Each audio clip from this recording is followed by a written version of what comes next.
your choreography work the same way in terms of you start with an idea and it kind of builds organically, or do you come in with it all sort of mapped out on paper? You'll go here, you'll go there. A couple of those things. I have to do a lot of mapping out before the dancers get to the studio because of time. We often have to do this which means budget. So we often have to do this in a very short time.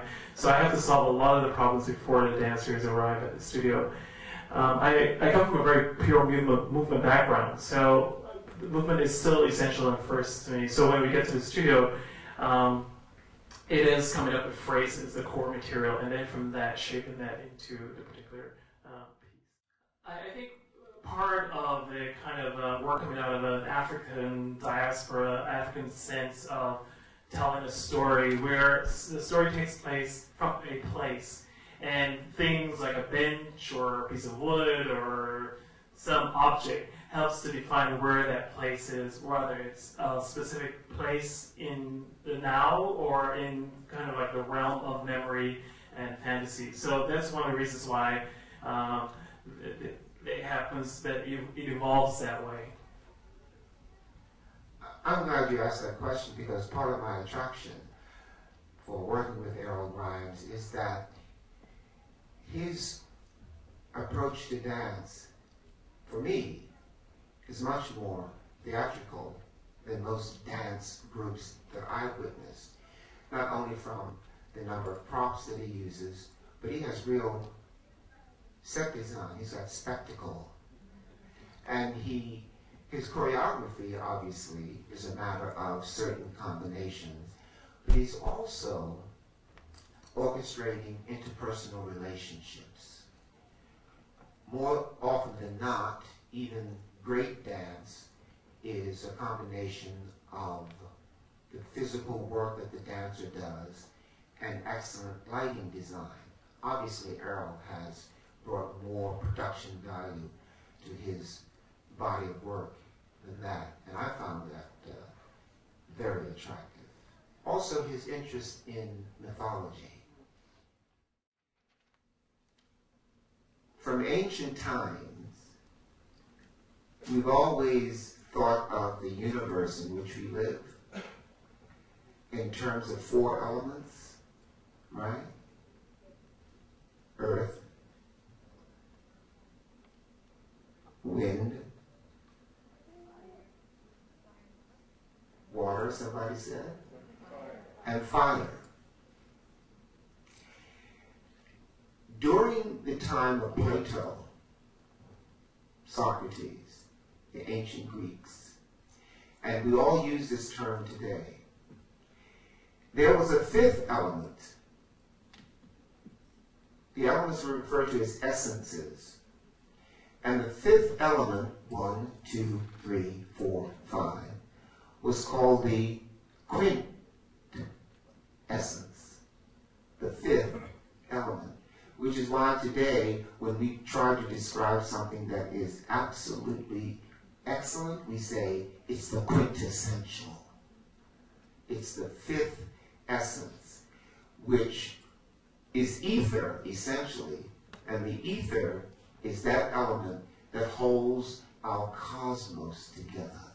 When you look up into the sky, maybe not in New York City anymore because there's so much artificial light, but when you have an opportunity, you can do it in Brooklyn though, when you look up into the sky and you see that kind of milky essence that seems to be the glue for the universe, that's the ether that Plato and all the ancient thinkers were talking about, and they referred to that as the quintessence. And when Errol introduced the forbidden fruit from the Garden of Eden as a piece of watermelon, I said, oh, you know. And then the 5 plates, I went there immediately: earth, water, air, fire. The quintessence, ether, that element that holds us all together, that element that holds this entire dance together.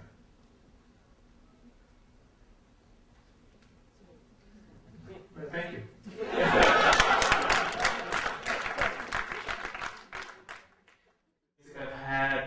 heard over the years, for instance, like the Barbra Streisand, I think I've liked that. I've loved that music since I was a kid. So that was sort of tagged away that one day.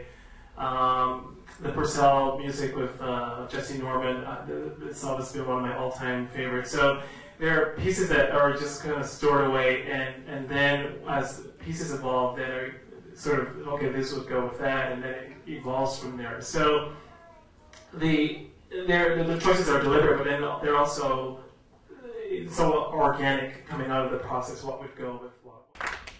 This man also makes the costumes. I mean, not only designs them, he sits down and sews them.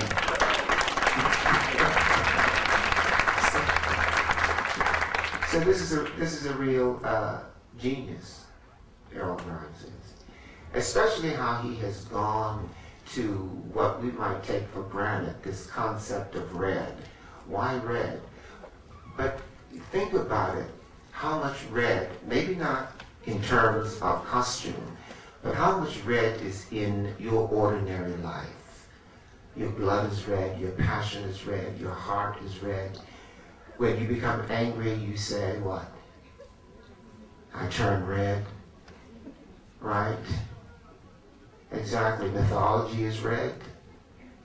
Love is red. Valentine's Day, you never send a green heart. You always send a red heart. So there's something about red that we all have in common. Not just those of us here in the audience, but every culture around the world has something very significant, very paramount in the story that they tell about themselves that is red. Well, me and my friend were studying Egypt in school, and in the dialogue I asked if when they said ba, did they mean a bird body with a human head? Did you want to say something too? No. But yes, you hit the nail on the head. Mythology, yeah, it's something that we all share, every culture. And not everyone is an Egyptologist, as you are, obviously. But Errol talks about an African diaspora. And we all have learned, or perhaps we haven't all learned it, but it's there for us to know that the human species, until we learn any differently, became what we are today in the Fertile Crescent of Africa, probably somewhere around Egypt. And from there, it spread out to the rest of the world, to the point now where there are no longer any human frontiers. We're clashing, we're colliding, we're living next to each other, on top of each other.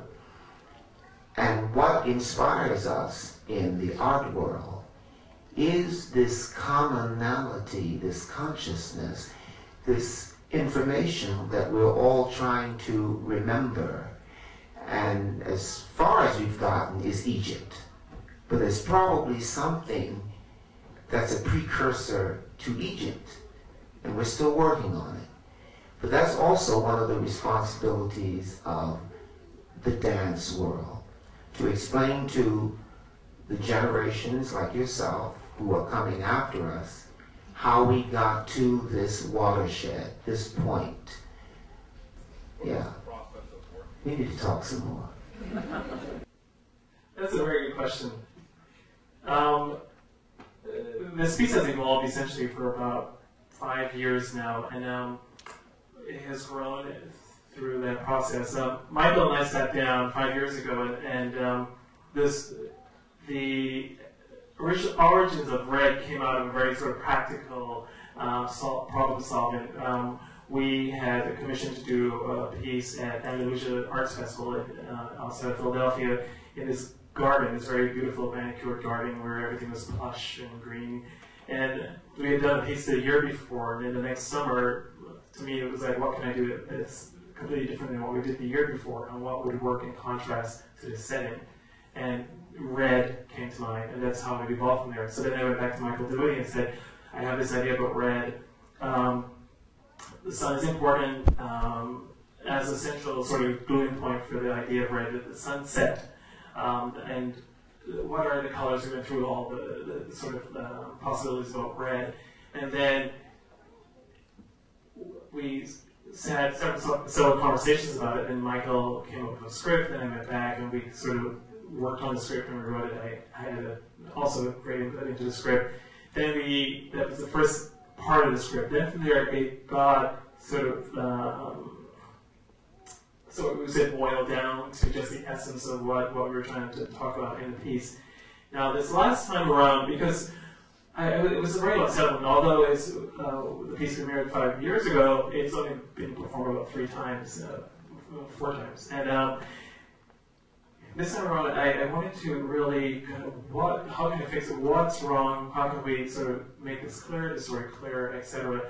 And I sat down actually when I first asked André if he would be a part of the piece this time, and he said yes. Then we started to go over the schedule, and then I would always call out first 4 rehearsals, the sessions.